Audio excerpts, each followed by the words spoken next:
ನಮಸ್ತೆ ಸ್ನೇಹಿತರೆ. ಶ್ರೀ ದುರ್ಗಾ ಸಪ್ತಶತಿ ದೇವಿ ಕವಚಂ. ಅಸ್ಯ ಶ್ರೀ ಚಂಡೀ ಕವಚಸ್ಯ ಬ್ರಹ್ಮಾ ಋಷಿಃ ಅನುಷ್ಟುಪ್ ಛಂದಃ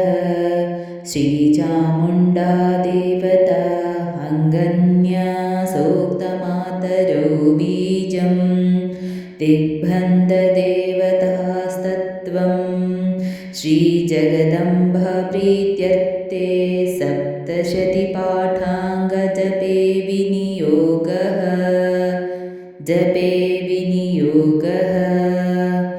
ಓಂ ನಮ ಚಂಡಿಕಾಯೈ. ಮಾರ್ಕಂಡೇಯ ಉವಾಚ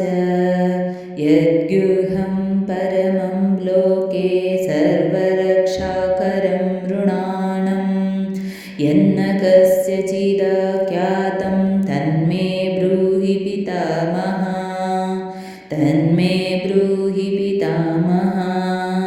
ಬ್ರಹ್ಮೋವಾಚ ಅಸ್ತಿ ಗುಹ್ಯತಂ ವಿಪ್ರ ಸರ್ವಭೂತೋಪಕಾರಂ ದೇವಸ್ತು ಕವಚಂ ಪುಣ್ಯಂ ತ್ರಚ್ಛೃಣುಷ್ಠ ಮಹಾಮುನೇ.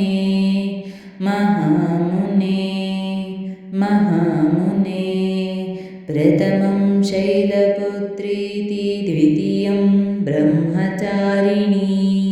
ತೃತೀಯಂ ಚಂದ್ರಘಂಟೇತಿ ಕೂಷ್ಮಾಂಡೇತಿ ಚತುರ್ಥಂ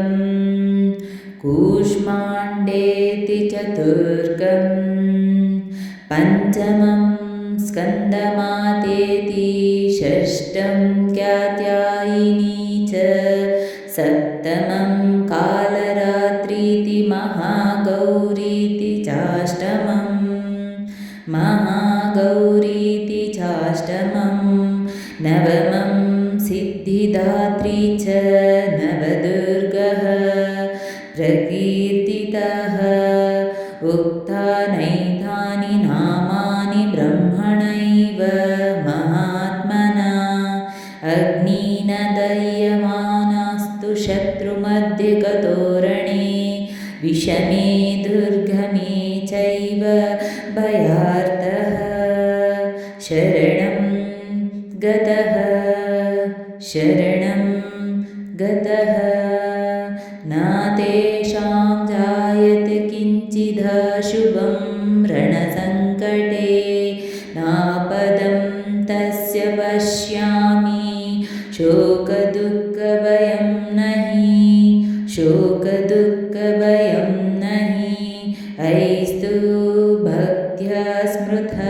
ನೂನಂ ತೇಷಾಂ ವೃದ್ಧಿಃ ಪ್ರಜಾಯತೆ. ಏತಾಂ ಸ್ಮರಂತಿ ದೇವೇಶಿ ರಕ್ಷಸೇ ತಾನ್ನ ಸಂಶಯಃ.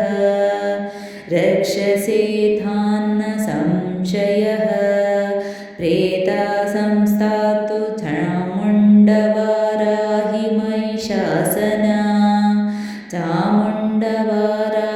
ಮಹಿಷಾಸನ ಐಂದ್ರೀ ಗಜ ಸಮಾರೂಢ ವೈಷ್ಣವೀ ಗರುಡಾಸನ ಮಾಹೇಶ್ವರೀ ವೃಷಾರೂಢ ಕೌಮಾರಿ ಶಿಖಿ ವಾಹನ ಲಕ್ಷ್ಮೀ ಪದ್ಮಾಸನಾ ದೇವಿ ಪದ್ಮಹಸ್ತ ಹರಿಪ್ರಿಯಾ ಶ್ವೇತಾರೂಪಧರಾ ದೇವಿ ಈಶ್ವರೀ ವೃಷವಾಹನ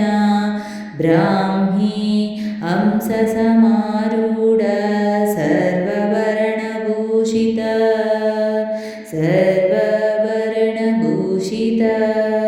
ಇತ್ಯೈತಮಾತರಃ ಸರ್ವಯೋಗಸಮನ್ವಿತಃ ನಾನಾಭರಣಶೋಭಾಢ್ಯ ನಾನಾರಥೋಪಶೋಭಿತಃ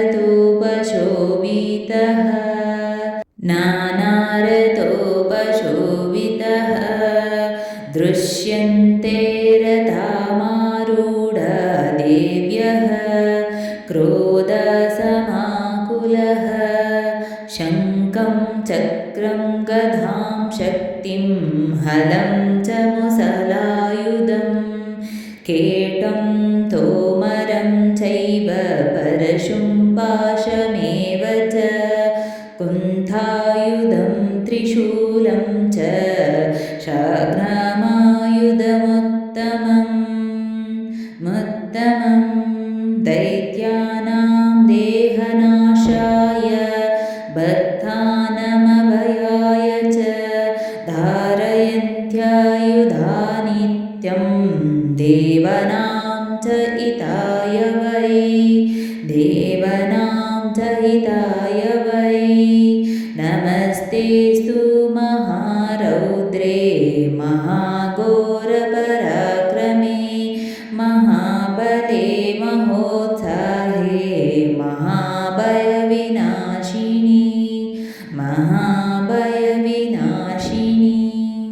त्राहि मां देवि दुष्टैक्षैः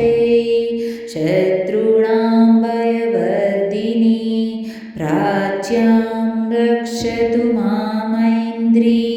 आगेयमग्निदेवता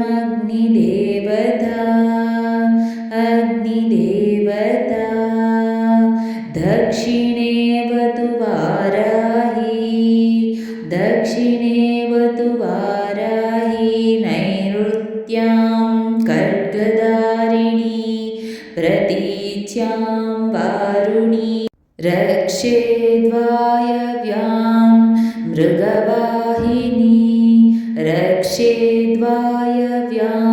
मृगवाहिनी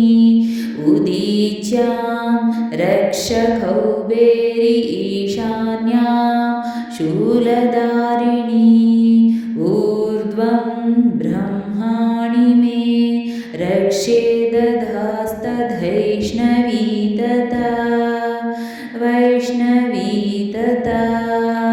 एवं दशादिशो रक्षे च मुण्डशववाहना जया मे जाग्रतः पातु विजया पातु पृष्ठतः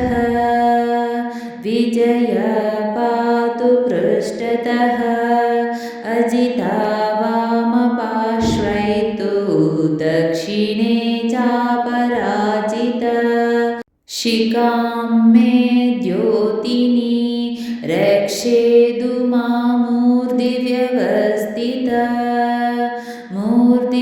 मूर्तिव्यवस्थिता मालाधरी ललाटे च भ्रुवौ रक्षेद्यशस्विनी त्रिनेत्र च भ्रुवो हृद्यै यमघण्टा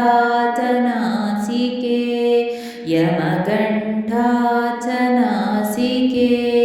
शङ्खिनी चक्षुषो मध्ये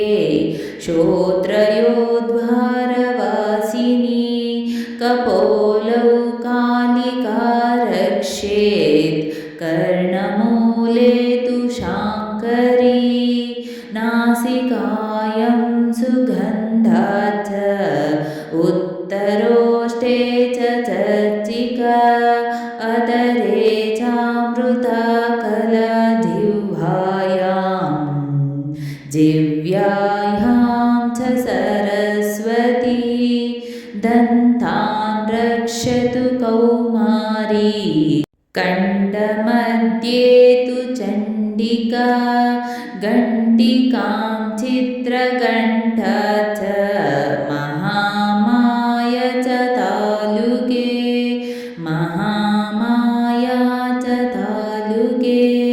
कामाक्षी चिबुकं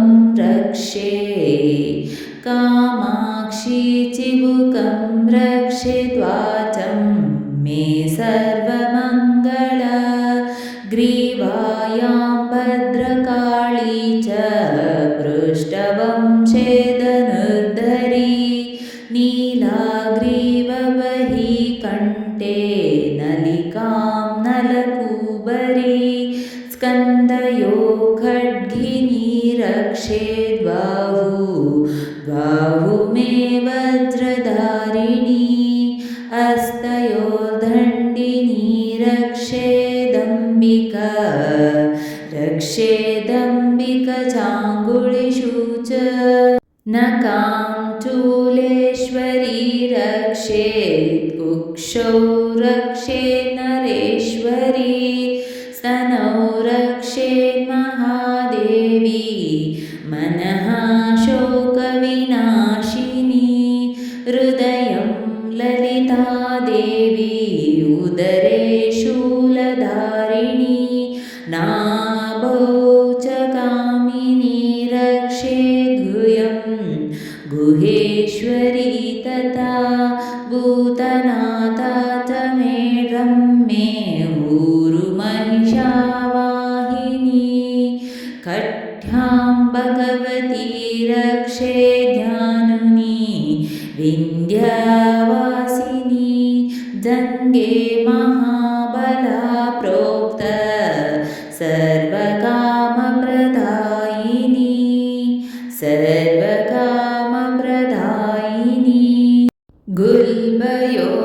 गुल्बयोर्नरसिंही च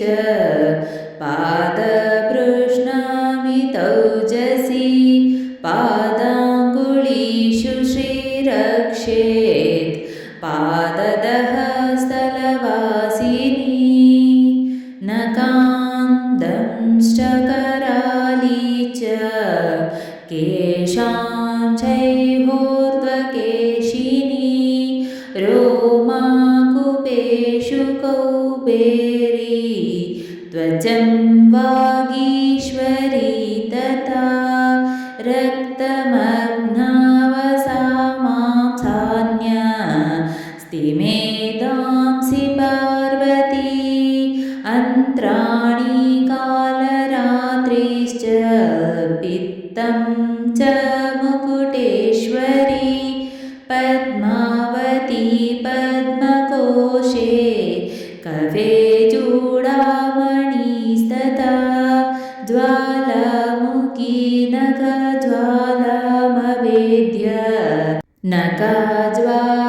नखज्वालामवेद्य सर्वसन्धिषु शुक्रं ब्रह्माणि मे रक्षे छायां चत्रेश्वरी तथा अहङ्कारं मनोबुद्धिं रक्ष मे धर्मचारिणी प्राणापानौ तथा व्यानमुदानं च समानकं वज्रहस्ता च मे रक्षेत् प्राणान् कल्याणशोभना रसे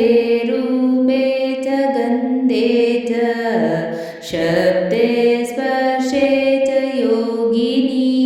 सत्त्वं रजस्तमाशैव रक्षे नारायणी सदा आयुरक्षतु वाराही धर्मं रक्षतु वैष्णवी यशः कीर्तिं च लक्ष्मीं च धनं विद्यं च चक्रिणी लक्ष्मीं च धनं विद्यं च चक्रिणी गोत्रामिन्द्राणि मे रक्षेत् पाशुन्ये रक्ष चण्डिके पुत्रान् रक्षेत् महालक्ष्मीभ्रायां रक्षतु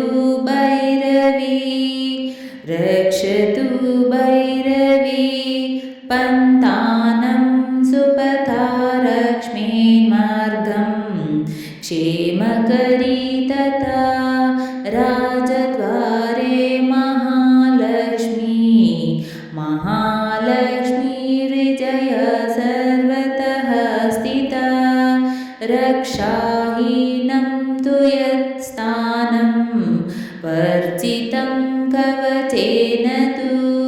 तत्सर्वं रक्ष मे देवी जयन्ती पापनाशिने पदमेकं न गच्छेतु यदि चेचुपवात्मनः कवचेन नित्यं यत्र यत्र हि गच्छति तत्र तत्रार्थलाभश्च विजयसार्वकामिकः यं यं चिन्तयते कामं तं तं प्राप्नोति निश्चितं परमैश्वर्यमतुलं प्राप्स्यते भूतले पुमान् निर्भयो जायते मर्त्य संग्रामेष्टपराजितः त्रैलोक्ये तु भवेत् पूज्यः कवचेनावृतः पुमान् इदं तु देव्यः कवचं देवानामपि दुर्लभं यः पठेद्वयतो नित्यं त्रिसन्ध्यं श्रद्धान्वितः दैवी कला भवेत् तस्य त्रैलोक्याष्टपराजितः जीवेद्वर्षशतं साग्रमापामृत्युविवर्जितः नश्यन्ति व्याधयः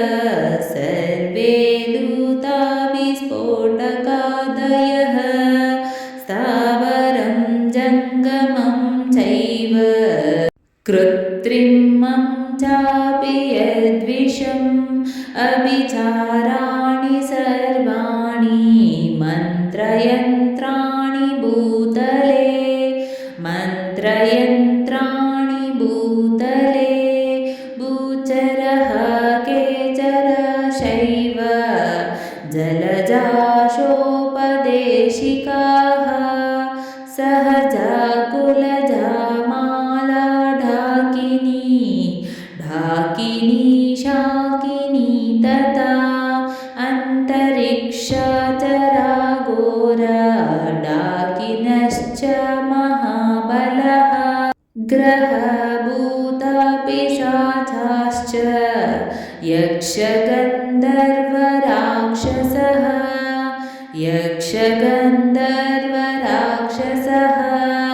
ब्रह्मराक्षसवेतालः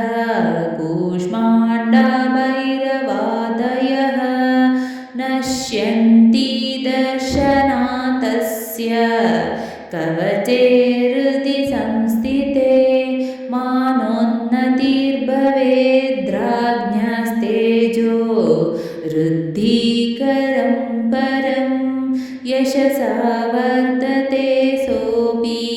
कीर्तिमण्डिता भूतले जपेत सप्तशतीं चण्डीं कृत्वा तु कवचं पुरा यावद्भूमण्डलं दत्ते सशैलवनकाननं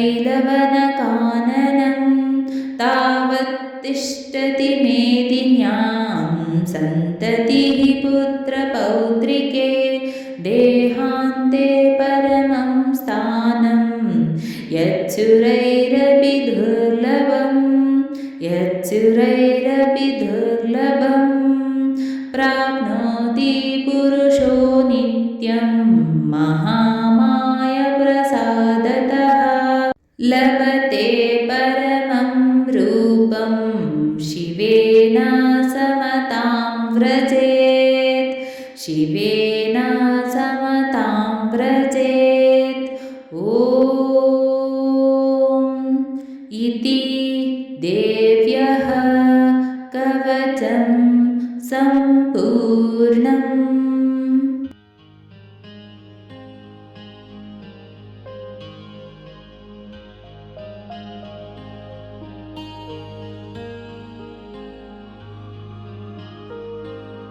ಸ್ನೇಹಿತರೆ, ಈ ವಿಡಿಯೋ ಇಷ್ಟವಾದಲ್ಲಿ ಲೈಕ್, ಶೇರ್ ಆ್ಯಂಡ್ ಕಾಮೆಂಟ್ ಮಾಡಿ. ಮುಂದಿನ ವಿಡಿಯೋಸ್ಗಳಿಗಾಗಿ ಚಾನಲ್ ಅನ್ನು ಸಬ್ಸ್ಕ್ರೈಬ್ ಮಾಡಿ. ಧನ್ಯವಾದಗಳು.